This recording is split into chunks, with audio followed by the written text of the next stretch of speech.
merci d'être venu. Ça me fait très plaisir. Dans le cadre de l'association, donc sous les couvertures, cette année, ils ont décidé de développer la thématique les bruits du monde. Et en ce qui me concerne, c'est du décibel en littérature. Tout ça m'a amené à chercher dans le dictionnaire, dans un premier temps, la définition du mot bruit. Donc, première entrée, ensemble de sons perçus comme étant sans harmonie par opposition à la musique. Eh bien, moi, je dis non. J'ai été voir Alain Ray, un de ceux qui réactualise le dictionnaire. Oui, je sais, le monsieur nous a quittés il y a 5 ans, mais les écrits restent. C'est même le prof de la littérature. Et je lui ai dit, rentrez, rentrez, rentrez, vous arrivez au bon moment, Gérold. Je vous vois puisque vous êtes accompagné. Non, mais ça, c'est normal. Donc, je continue avant d'avoir été interrompu par mon ami Gérold. Donc, je lui ai dit à Alain Ray, et Jimi Hendrix, c'était du bruit. Et les Who, les qui, deuxième alinéa. Mélange complexe de sons produisant une sensation auditive comme gênante ou dangereuse. Effectivement, là, on se rapproche sérieusement.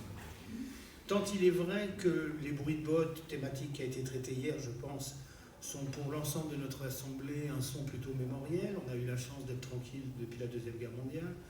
En passant par le bruit et la fureur de Faulkner, je ne pouvais pas l'éviter. Suivi des bruits qui courent, des paroles prononcées à bas bruit, des craquements d'un feu de bois opposés à la tondeuse à gazon, au marteau-piqueur. Tous ces bruits furent qualifiés au travers des temps de tohu-bohu, charivari, mot absolument oublié, boucan, fracas, tapage, crissement, etc., jusqu'au son des cloches qui dérangent maintenant les citadins qui viennent à la campagne et qui même sont embêtés par le chant du coq. Bref, il y a également les bruits du dedans suite aux émotions,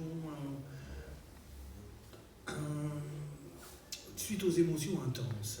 Pour commencer, je vais vous proposer l'extrait d'un ouvrage paru en 2022 qui traite d'un sujet intemporel, hélas, et qu'on connaît tous depuis la nuit des temps, la guerre. Comment vous dire ? Je vous préviens, c'est du lourd. J'ai bien dû rester là encore une partie de la nuit suivante. Toute l'oreille à gauche était collée par terre avec du sang, la bouche aussi. Entre les deux, il y avait un bruit immense. J'ai dormi dans ce bruit et puis la pluie bien serrée. Kersuzon à côté était tout lourd, tendu sous l'eau. J'ai remué un bras sur son corps, j'ai touché l'autre, je ne pouvais plus. Je ne savais pas où il était, l'autre bras. Il était monté en l'air très haut, il tourbillonnait dans l'espace, puis il redescendait me tirer sur l'épaule, dans le cru de la viande. Ça me faisait gueuler un bon coup à chaque fois, et puis c'était pire. Après, j'arrivais à faire moins de bruit, avec mon cri toujours, que l'horreur du boucan qui défonçait la tête, l'intérieur comme un train. Ça servait à rien de se révolter. C'est la première fois dans cette mélasse pleine d'obus qui passait en sifflant que j'ai dormi, dans tout le bruit qu'on a voulu, sans tout à fait perdre conscience, c'est-à-dire dans l'horreur en somme. Sauf pendant les heures où on m'a opéré, j'ai plus jamais perdu tout à fait conscience.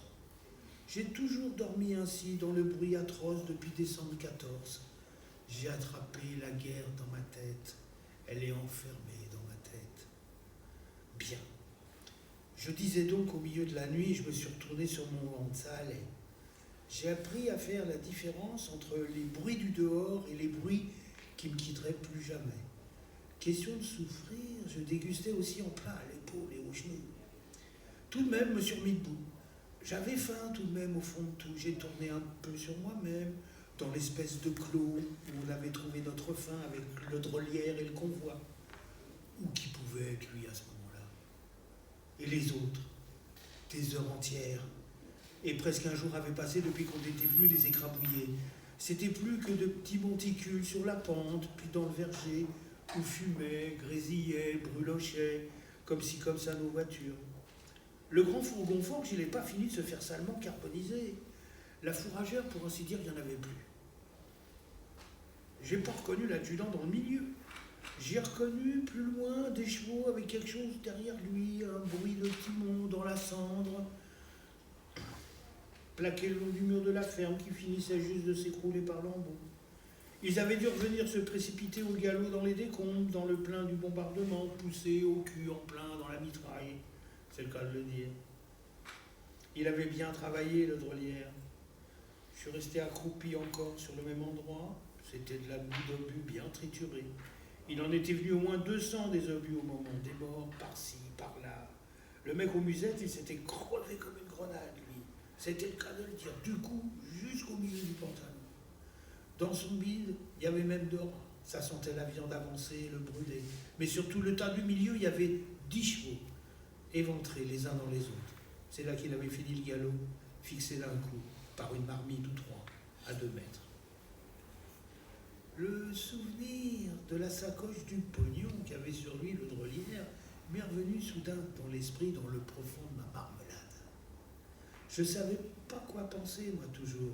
J'étais pas dans l'état de réfléchir trop fort. Tout de même, en dépit de l'horreur où je me trouvais, ça me tracassait salement, en plus du bruit de tempête que je promenais. Il avait plus l'air de rester que moi, en fin de compte, dans cette saloperie d'aventure. Le canon, de loin, j'étais pas très sûr de l'entendre non plus. Ça se confondait. Dans l'alentour, j'ai vu des petits groupes à cheval à pied qui s'éloignaient. J'aurais bien aimé que ça aurait été les Allemands, mais ils n'approchaient pas. Ils avaient autre chose à branler, sans doute, dans d'autres directions. Ils devaient avoir des ordres. Ici, le terrain devait être épuisé en fait de bataille. C'était à moi tout seul, en somme, de le retrouver, le régiment. Ou qui pouvait être celui-là. De penser, même un bout, fallait que je m'y reprenne à plusieurs fois. Comme quand on se parle sur le quai d'une gare, quand un train passe. Un bout de pensée très fort à la fois, l'un après l'autre. C'est un exercice qui vous fatigue, je vous assure. À présent, je suis entraîné. 20 ans, on apprend. J'ai l'âme plus dure, comme un biceps. Je ne crois plus aux facilités. J'ai appris à faire de la musique, du sommeil, du pardon, et vous le voyez, de la belle littérature aussi, avec des petits morceaux d'horreur arrachés au bruit qui n'en finira jamais. Passons. Vous avez tous reconnu l'auteur. Et c'est paru en 2022, il fallait certainement corriger certaines épreuves. Pour l'auteur qui va suivre, vous dire que c'est un peu un totem ici dans l'association, et dans la librairie également, du presse-papier à Argenteuil, avenue Gabriel Péry, 95 100, n'est-ce pas, 01 39 61 93 95. Non, je ne vais pas vous donner le mail, c'est pas du tout le propre de l'écrit. Eri De Luca, donc, qu'on ne présente plus, napolitain, avant d'être italien, n'est-ce pas, et qui dit de lui-même qu'il n'est pas quelqu'un de sérieux, mais qu'il est tragique, un genre de sous-comique, en somme. Là, vous avez, dans le cadre donc du décibel, si je puis dire, le titre d'une nouvelle qui s'appelle « Annonce jamais envoyée » et qui est le récit d'une manif, je pense, dans les années 70, du côté de Lotta Continua, auquel ce monsieur a participé. Et je vous en dirai plus à la fin de la nouvelle. Je cherche la fille qui, le soir est entrée dans le magasin de fruits et légumes de la rue. Elle avait les yeux gonflés, un pantalon troué aux genoux. Ainsi commencent les lignes d'une annonce jamais envoyée qui a fini dans les désirs inassouvis et pour cela intacts. Ses cheveux étaient longs, couleur de châtaigne quand elles sont mûres et qu'on monte sur la colline secouer les branches. Elle était secouée comme il fallait pour ce temps-là. Ses cheveux dénoués s'accrochent et il lui manquait une mèche arrachée. Elle me dit qu'elle voulait les couper le lendemain. Sa voix était basse, enrouée. Autre détail, une blessure à la lèvre supérieure, une trace de rouge en un seul point. Pas de phare, on n'en mettait pas. De ses yeux, je ne sais quoi dire, c'était noir, il y avait de la fumée. Je cherche cette fille-là, jamais revue. Aujourd'hui, elle n'est plus de cet âge-là, c'est du reste un temps court et alors il durait encore moins. Par exemple, j'ai été jeune pendant quelques semaines, 2 fois l'été. Dans l'entretemps, nous étions des adultes involontaires. Je cherche la fille qui entrait en courant dans le magasin de fruits et légumes au cas où elle se souviendrait de la tiède soirée d'une guerre locale dans un seul quartier, une soirée de guerre un peu mondiale aussi, parce qu'elle voulait déranger la séance de la grande alliance guerrière de l'Atlantique Nord. La Meglio Zovento disait une chanson d'Alpin apprise de mon père. La fleur de la jeunesse de la ville de Rome se donnait rendez-vous, endurcie et effrontée, autour de la basilique Saint-Paul, contre la réunion des chefs de l'OTAN dans le quartier de l'EUR. Les partis de la gauche assises, au Parlement et dehors, dictaient des formules de conjuration. C'est une manifestation provocatrice, la nôtre, pas celle de l'OTAN, l'œuvre de groupuscules extrémistes. Ils prescrivaient à leurs adhérents la vigilance dans les sections, c'est-à-dire se calfeutrer à l'intérieur. Cette jeunesse-là n'était pas gentille, elle n'obéissait à personne, elle était envahissante, sans représentant même dans la loge de concierge des institutions. Nous venions juste de nous rassembler, un beau tas de quelques milliers autour de la basilique. La manifestation n'était pas autorisée, et alors? Nous ne voulions pas ouvrir une exploitation commerciale pour avoir besoin de leur licence. Il s'agissait de manifester, c'est un point, c'est tout, c'est un droit intraitable. Alors c'était plutôt une aimable concession très révocable.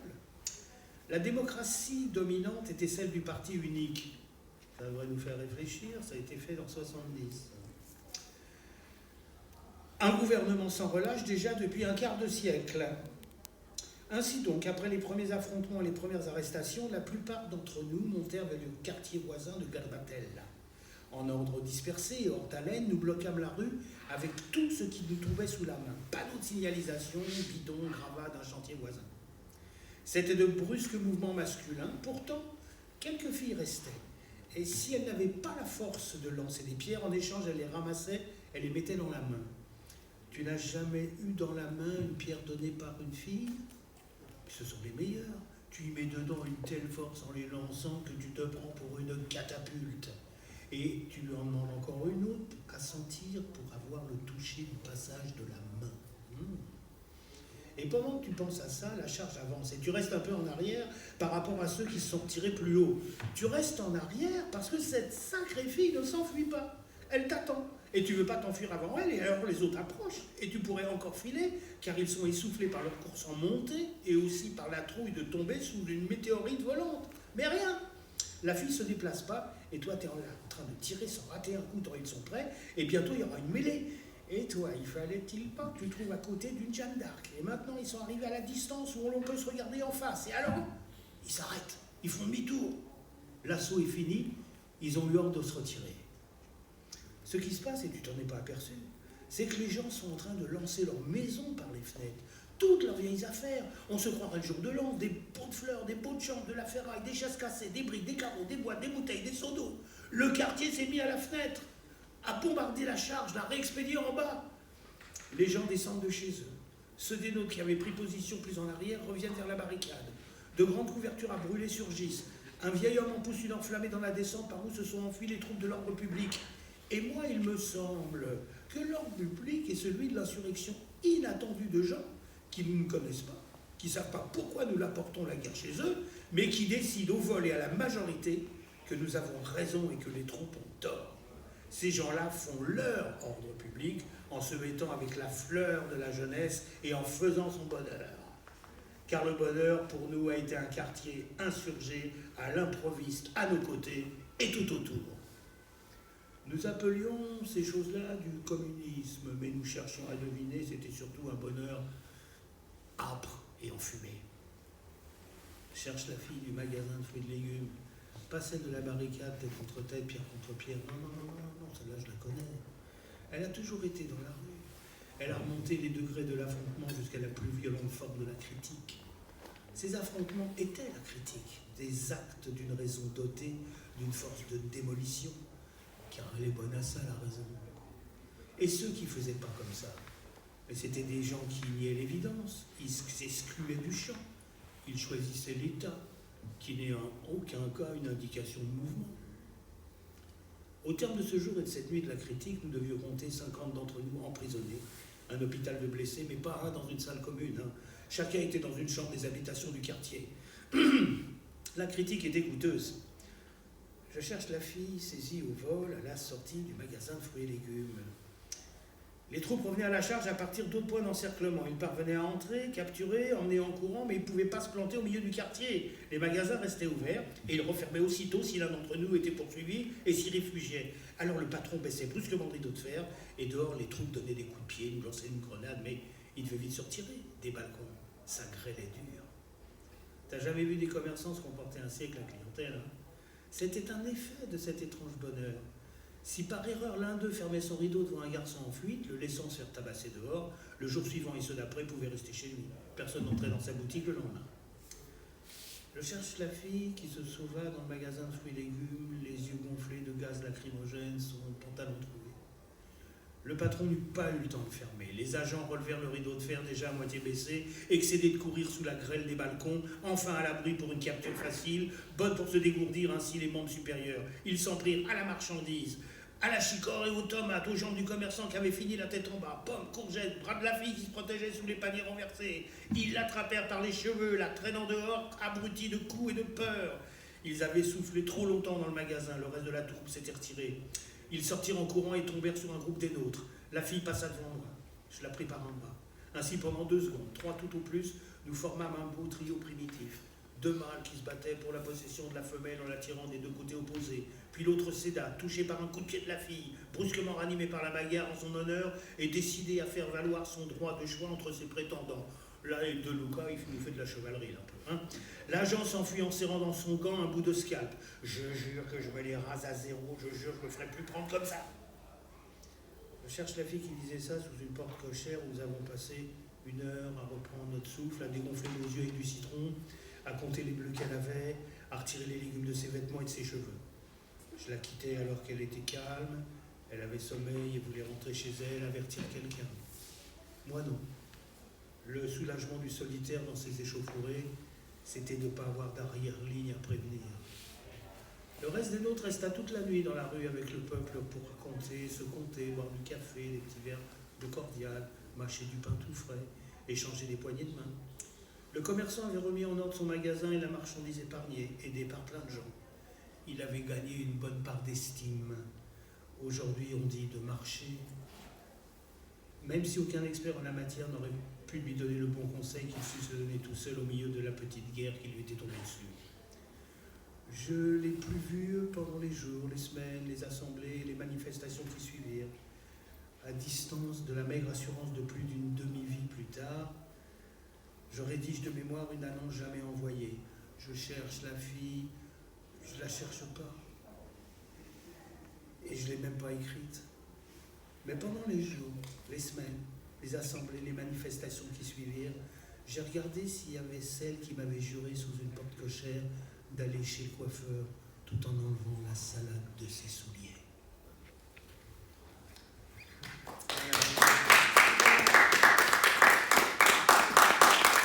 Merci pour votre écoute. Nous allons rentrer dans un peu plus léger parce qu'il faut également avoir des bruits pour avoir des contrastes. Donc l'ami Gilles nous a fait l'honneur de faire une adaptation d'un poème de Prévert. Donc le niveau de Gilles en poésie, c'est la 4e, quoi. Prévert, on est bien d'accord. Donc vous couperez si ça m'ennuie.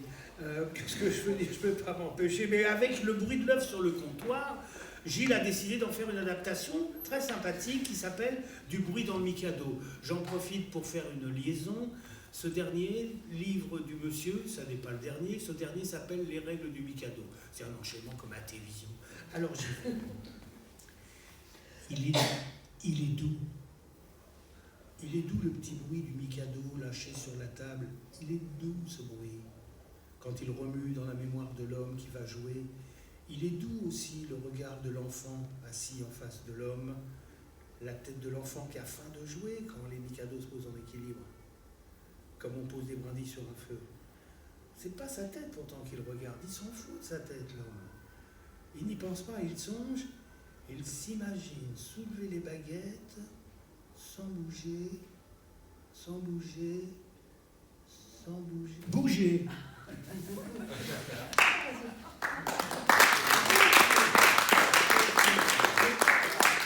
Et Gilles nous fait l'honneur d'être là. Eh bien, après Prévert, moi je vous propose Henri Michaud. C'est un poète belge, surréaliste, inventeur de mots, drogué volontairement à la mescaline pour faire des expériences avec un docteur pour savoir un peu les sensations, etc., etc. Ce ne serait pas le premier poète à se calmer, à picoler, ils le font quasiment tous. Bien.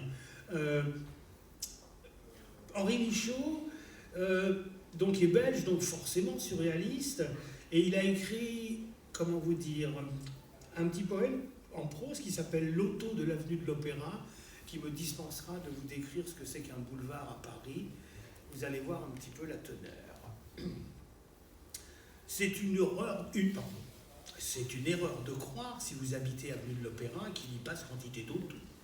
Erreur que vous ne commettez du reste pas. C'est toujours la même auto qui passe.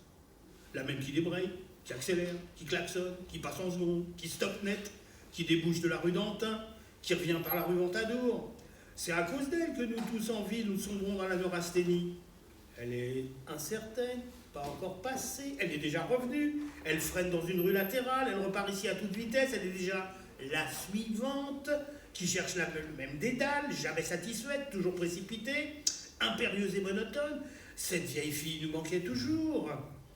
Louis XIV aimait, là où il venait, faire savoir avec éclat qu'il y était.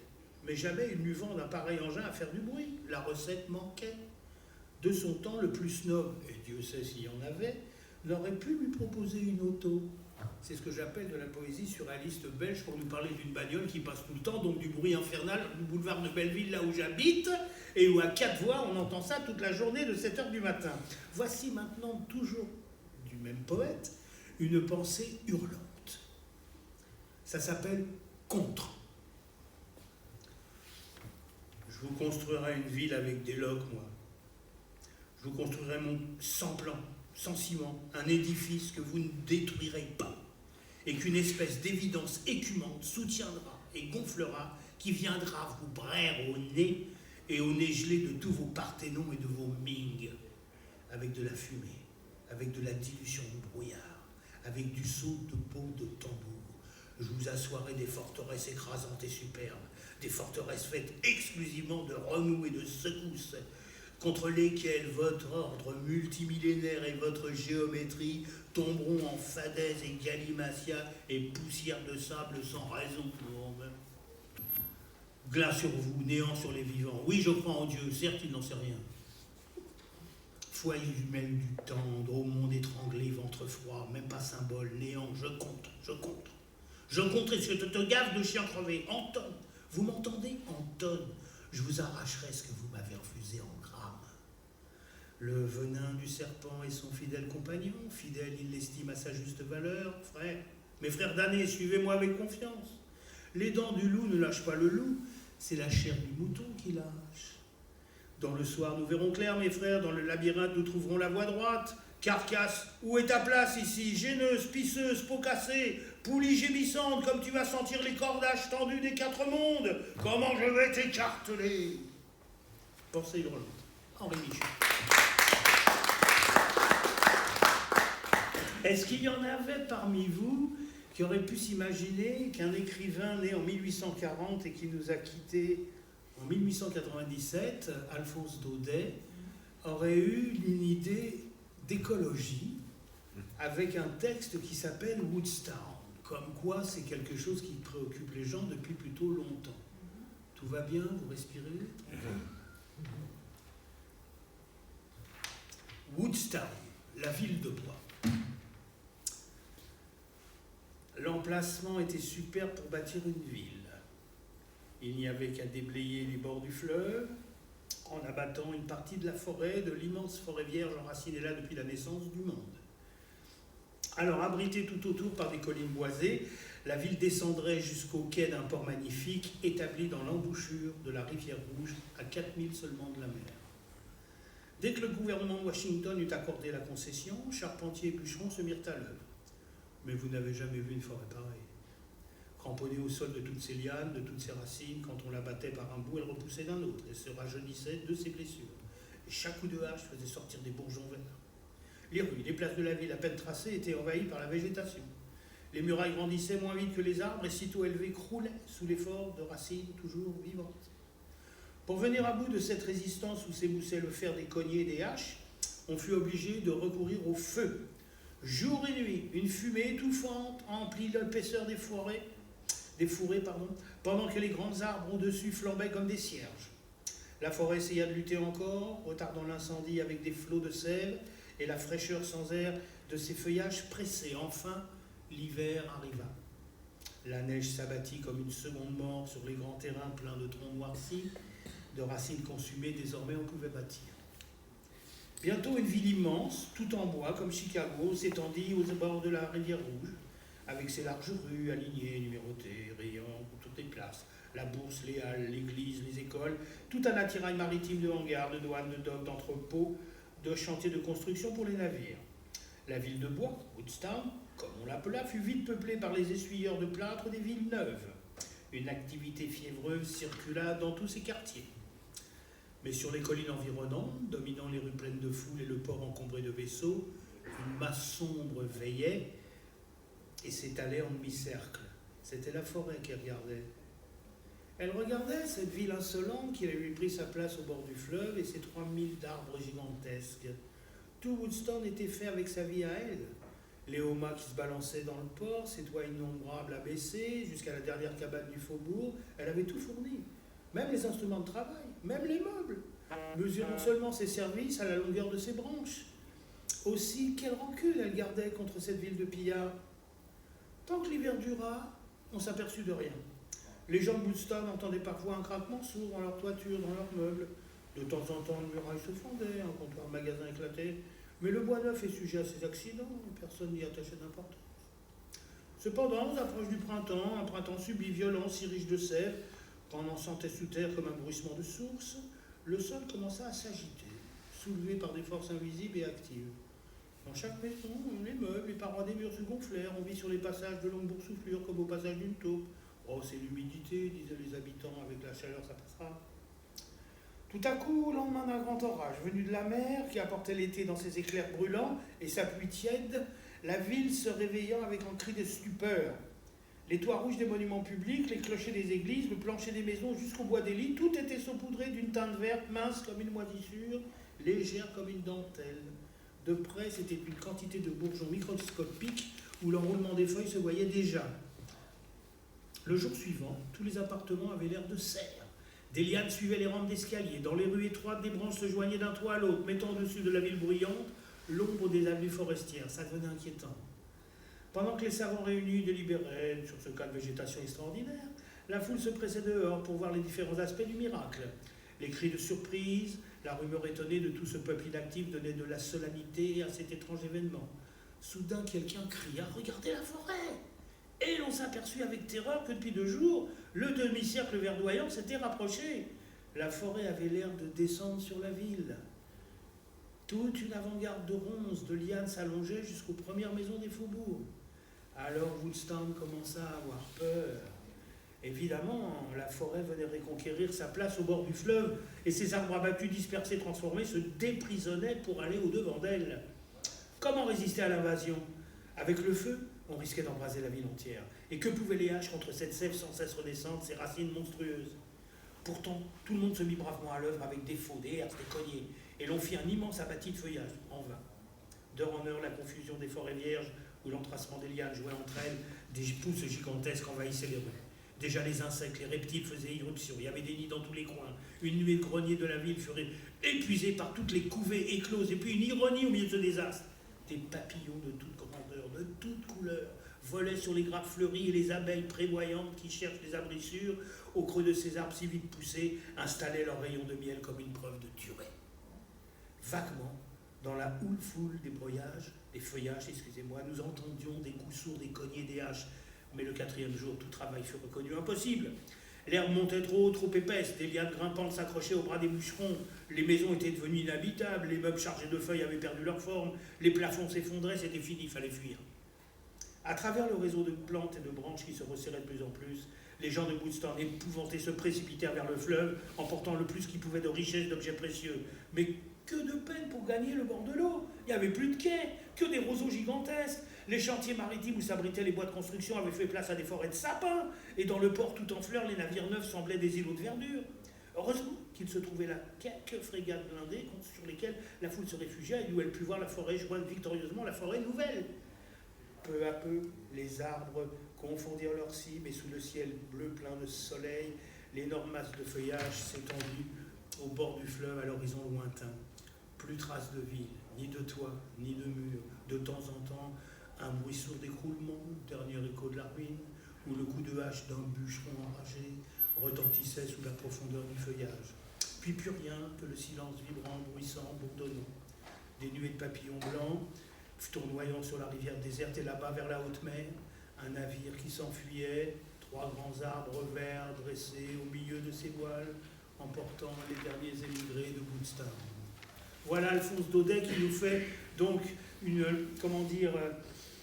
approche un peu fantastico-écolo, revanche de la nature sur le monde industriel qu'on essaie donc de dominer.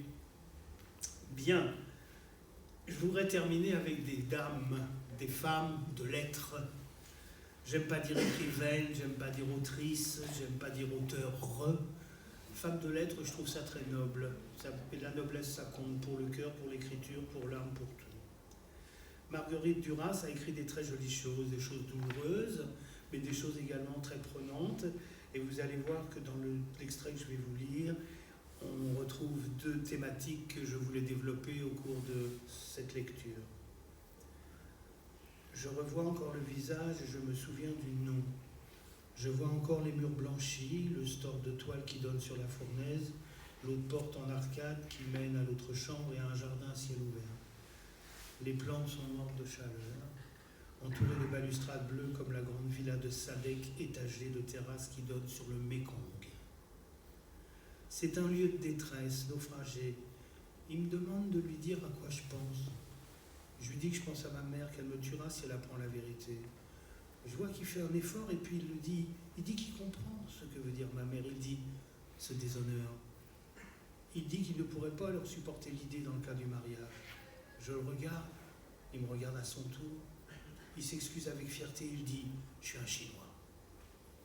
On sourit. Je lui demande si c'est habituel d'être triste comme nous le sommes. Il dit « C'est parce qu'on fait l'amour pendant le jour, au moment de la culminance de la chaleur. » Il dit que c'est toujours terrible après. Il sourit. Il dit que l'on s'aime ou qu'on ne s'aime pas. C'est toujours terrible. Il dit que cela passera avec la nuit, aussitôt qu'elle arrivera. Je lui dis que c'est pas seulement parce que c'était pendant le jour qu'il se trompe, que je suis dans une tristesse que j'attendais et qui ne vient que de moi, que toujours j'ai été triste, que je vois cette tristesse aussi sur les photos, je suis toute petite. Aujourd'hui, cette tristesse, tout en la reconnaissant comme celle que j'ai toujours eue, je pourrais presque lui donner mon nom tellement elle me ressemble. Aujourd'hui, je lui dis que c'est un bien-être, cette tristesse, celui d'être enfin tombé dans un malheur que ma mère m'annonce depuis toujours, quand elle hurle dans le désert de sa vie. Je lui dis, je ne comprends pas très bien ce qu'elle dit, mais je sais que cette chambre est ce que j'en attendais. Je parle sans attendre de réponse. Je lui dis que ma mère crie comme elle croit, comme les envoyés de Dieu. Elle crie qu'il ne faut rien attendre, jamais, ni de quelconque personne, ni d'un quelconque état, ni d'un quelconque Dieu. Il me regarde parler, il ne quitte pas des yeux. Il me regarde ma bouche, quand je parle, je suis nu, me caresse, il n'écoute peut-être pas, je ne sais pas. Je dis que je ne fais pas du malheur dans lequel je suis une question personnelle. Je raconte comment c'était simplement si difficile de manger, de s'habiller, de vivre en somme, rien qu'avec le salaire de ma mère. J'ai de plus en plus de mal à parler. Il dit, comment faisiez-vous ? Ben, je lui dis qu'on était dehors, que la misère avait fait s'écrouler les murs de la famille et qu'on s'était tous retrouvés en dehors de la maison, à faire chacun ce qu'on voulait faire. Dévergondés qu'on était. C'est comme ça que je suis ici avec toi. Il est sur moi. Il s'engouffre encore. Nous restons ainsi cloués à gémir dans la clameur de la ville encore extérieure. Nous l'entendons encore, puis nous l'entendons plus. Les baisers sur le corps font pleurer, on dirait qu'ils consolent. Dans la famille, je pleure pas. Ce jour-là, dans cette chambre, les larmes consolent du passé et de l'avenir aussi. Je lui dis que de ma mère, une fois, je me séparerai, que même pour ma mère, une fois, j'aurais plus d'amour. Je pleure, il met sa tête sur moi, il pleure de me voir pleurer. Je lui dis que dans mon enfance, le malheur de ma mère a coupé le lieu du rêve. Le malheur de ma mère a occupé le lieu du rêve. Que le rêve, c'était ma mère et jamais les arbres de Noël. Toujours elle seulement, qu'elle soit la mère écorchée vive de la misère, ou qu'elle soit celle dans tous ces états qui parlent dans le désert, qu'elle soit celle qui cherche la nourriture, ou celle qui interminablement raconte ce qui est arrivé à elle. Marie le Grand de Roubaix, elle parle de son innocence, de ses économies, de son espoir. À travers les persiennes, le soir est arrivé, le vacarme a augmenté. Il est plus éclatant, moins sourd. Les lampadaires aux ampoules rougeoyantes se sont allumés. Nous sommes sortis de la garçonnière. J'ai remis le chapeau d'homme au ruban noir, les souliers d'or, le rouge sombre des lèvres, la robe de soie. J'ai vieilli. Je le sais tout à coup. Il le voit, il dit « T'es fatigué ». Sur le trottoir, la cohue. Elle va dans tous les sens, lente ou vive, elle se fraye des passages. Elle est galeuse comme les chiens abandonnés, elle est aveugle comme les mendiants. C'est une foule de la Chine. Je la revois encore dans les images de la prospérité de maintenant, dans la façon qu'ils ont de marcher ensemble, sans jamais d'impatience, de se trouver dans des cohues comme seuls, sans bonheur, dirait-on, sans tristesse, sans curiosité, en marchant sans avoir l'air d'aller, sans intention d'aller, mais seulement d'avancer ici, plutôt que là, seuls et dans la foule, jamais seuls encore par eux-mêmes, mais toujours seuls dans la foule. Nous allons dans un de ces restaurants chinois à étages. Ils occupent des immeubles entiers. Ils sont grands comme des magasins, des casernes. Ils sont ouverts sur la ville par des balcons, des terrasses. Le bruit qui vient de ces immeubles est inconcevable en Europe. C'est celui des commandes hurlées par les serveurs et de même reprisées hurlées par les cuisines. Personne ne parle dans ces restaurants. Sur les étages, il y a des orchestres chinois. Nous allons à l'étage le plus calme, celui des Européens. Les menus sont les mêmes, mais on crie moins. Il y a des ventilateurs et de lourdes tentures contre le bruit. Voilà comment ça touche à sa fin, c'est très bien comme ça. Il ne faut pas faire trop long non plus, on ennuie les gens. Yasmina Reza, c'est une véritable femme de lettres qui écrit des pièces de théâtre, mais également de la prose, qui se fait en général assez rare en interview, puisqu'elle estime qu'elle a tout dit dans ses écrits. Voici une nouvelle qui s'intitule « Nadil Shipman à Serge Otonveil ». Allons-y, roulez jeunesse.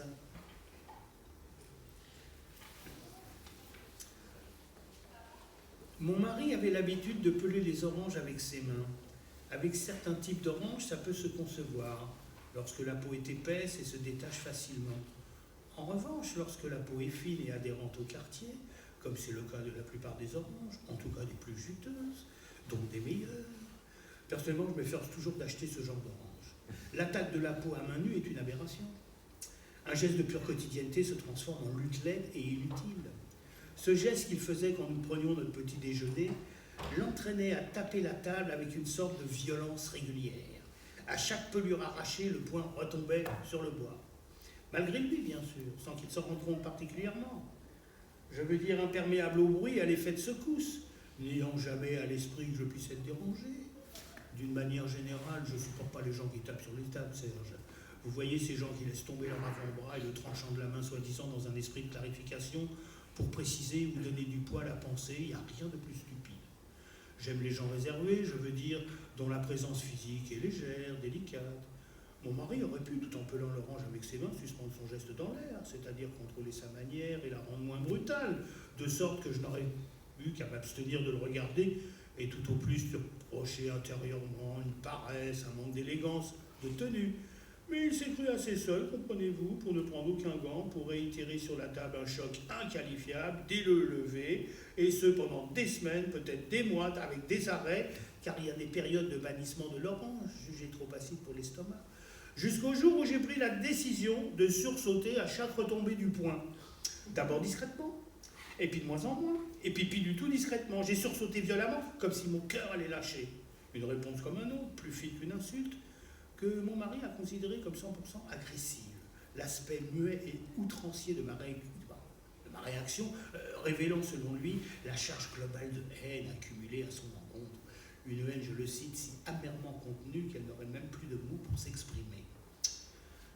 Depuis que mon mari a perdu la tête, j'emploie à dessein cette expression, Serge, puisque la médecine n'a pas su expliquer ni qualifier son isolement mental. Je repense au drame de l'orange avec une certaine nostalgie. Je nous revois tous les deux en pyjama dans la cuisine, devant le courrier étalé, les factures, le courrier de l'université, les embêtements de la vie courante. On veut toujours une autre vie, n'est-ce pas? On croit que les choses de la vie ne sont pas la vie. Mon mari, tout le monde le sait, était un grand spécialiste de Spinoza. Depuis que son esprit a lâché prise, il s'est complètement retourné contre Spinoza. Je dis ça comme une chose importante, bien que je n'ai jamais compris en quoi consistait Spinoza. J'ai toujours dit, mon mari est un grand spécialiste de Spinoza, comme si je savais très bien qui était Spinoza. De même aujourd'hui, je dis, il s'est retourné contre Spinoza, comme si Spinoza était de nos amis. Je dis, il a pris en grippe Spinoza, et même si j'ai bu, non pas que je bois, je ne suis pas du tout quelqu'un qui boit, mais étant donné la situation, il m'arrive de me laisser aller un petit peu en société, je dis, il ne peut plus saquer Spinoza. Je dis, toute sa vie, il a commenté Spinoza, et maintenant, il ne peut plus le saquer. Et quand je dis, il ne peut plus le saquer, il m'arrive en un éclair de comprendre pourquoi, c'est-à-dire par rebond, de comprendre qui est Spinoza. Un garçon, au bout du compte, sans état d'âme, qui organisait des combats d'araignées et de mouches pour voir à quoi ça ressemblait la vie. Un garçon caduque dès lors que nous tombons dans la faiblesse humaine, l'épuisement, le triste, la maladie. Alors je pense, avec beaucoup d'arrogance, vous allez me dire, mais je m'en fiche, que j'ai bien fait de me tenir en dehors de sous ces soi-disant cerveaux qui ont régenté la vie de mon mari. Toute la vie, mon mari s'est passionné pour des soi-disant cerveaux qu'il abandonne au moment crucial, qu'il abandonne et le laisse dans une solitude terrible. Mon mari est assis dans un fauteuil sans pouvoir se lever. Mon mari dérape. Mon mari est en grand désarroi, un homme encore jeune, déserté par ceux à qui il a consacré, pour ainsi dire, tout son temps, comme font les hommes, Serge, qui s'engloutissent dans leurs fonctions et ne savent pas que le temps passe. Mon mari ne savait pas du tout que le temps passait. Ce matin, j'ai pris le taureau par les cornes. J'ai été acheter un bouquet de renoncule, puis pensant que j'avais pas de vase transparent, je suis rentré dans un magasin de décoration et j'ai acheté une aiguière. Et aussi une bougie parfumée au tilleul et un petit plateau japonais pour mettre ma théière. Je me suis souvenu d'un livre où une femme achetait un chien pour se guérir d'un chagrin d'amour. Elle se promenait avec le chien dans la ville ensoleillée. Elle montait dans la chambre d'hôtel, allait sur le balcon pour regarder la place ensoleillée et se jetait par-dessus la balustrade. Mais non, je plaisante. Je ne veux pas me jeter par-dessus la balustrade, d'ailleurs j'ai pas de balustrade.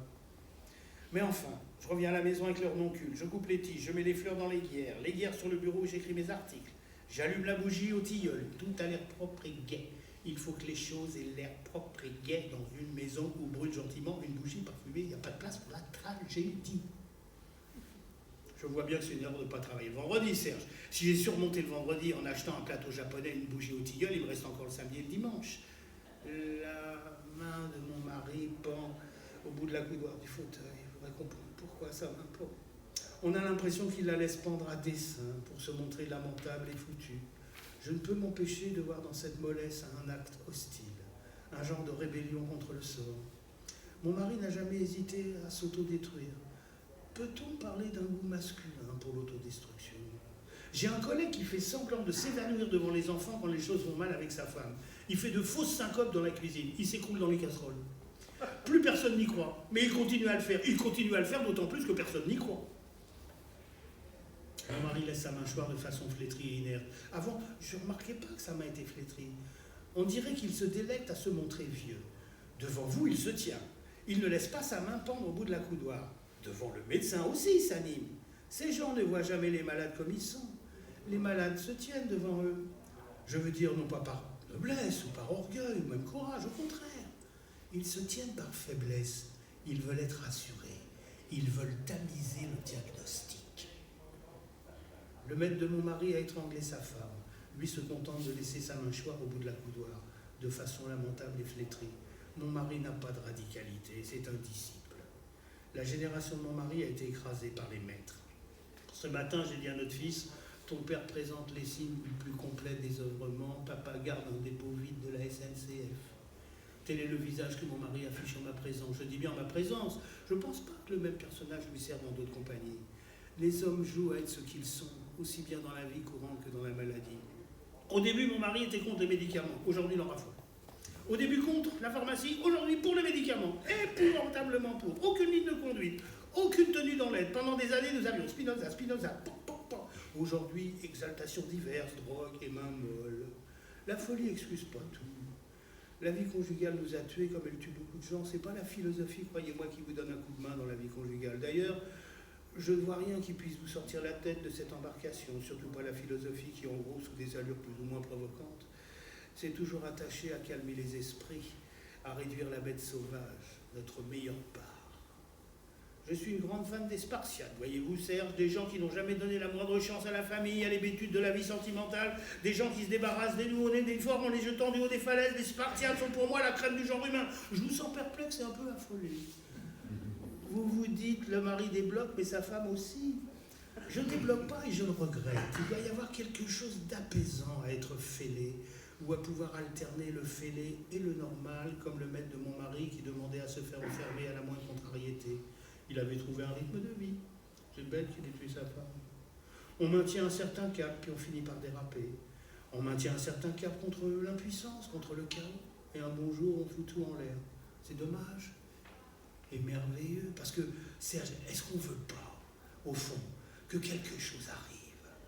Un chavirement, un naufrage, n'importe quelle explosion qui nous dégage de l'accablement domestique. J'ai aimé mon mari pendant un temps.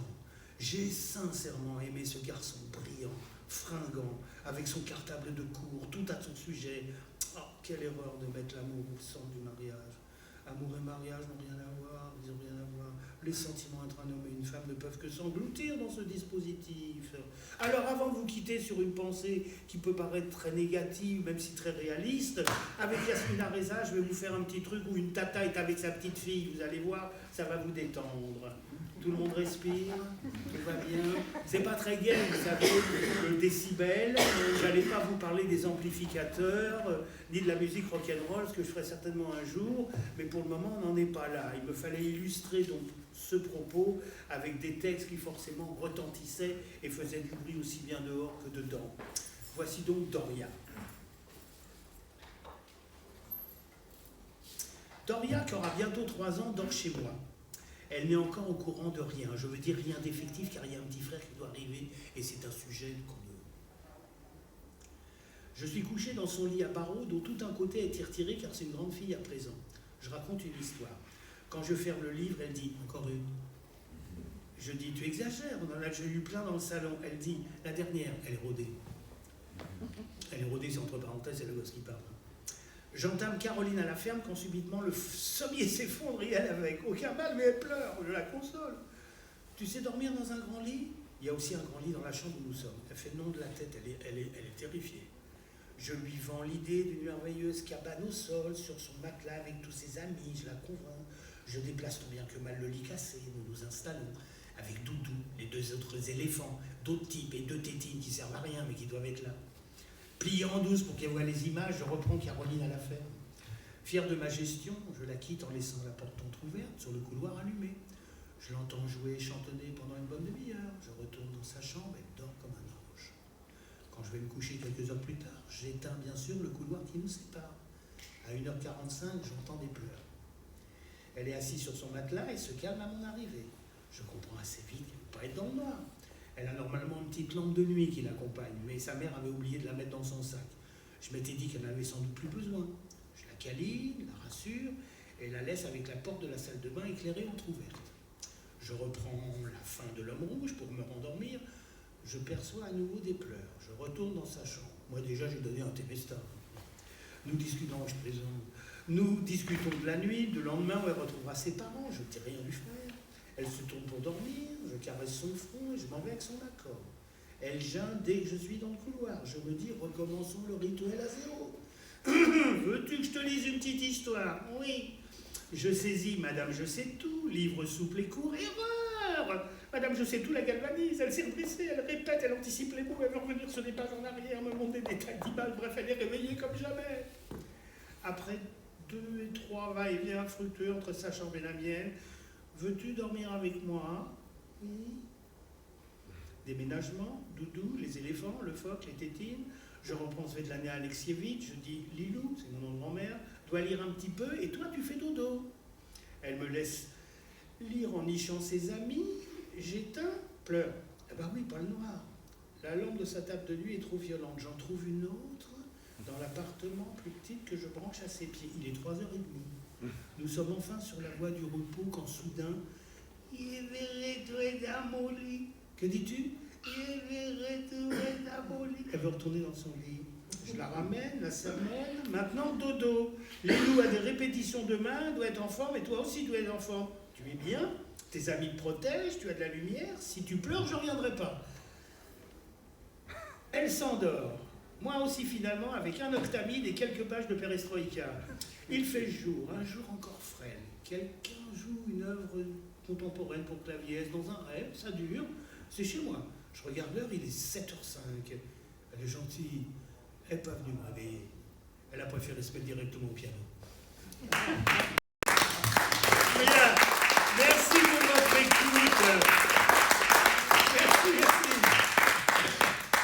Voilà.